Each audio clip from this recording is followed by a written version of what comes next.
Hello everyone and welcome to Katharine's Creatures, episode 7. This is a series where we get to discuss and learn about a variety of mythological entities, beasts, being, and the like from all around the world and from different mythos.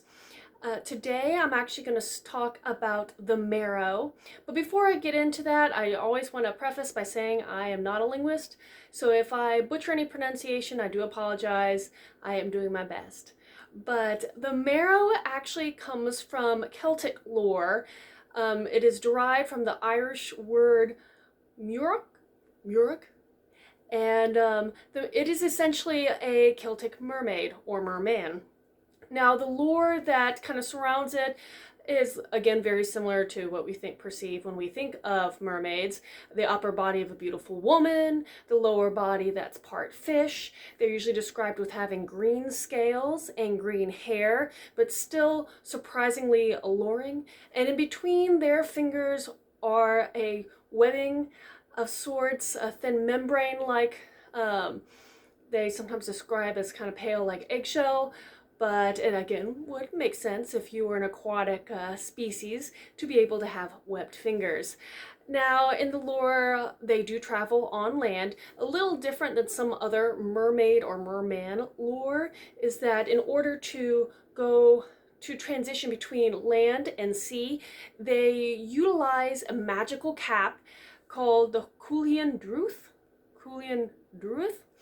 And this cap, if they ever lose it, without it, they would never be able to go back to the ocean. So some lore, you can kind of see some similarities. You can start seeing similarities to things like the Celtic, which I think I've talked about in one of my other sessions, and the sense that if this item is taken from them, they are prevented from going back to the sea.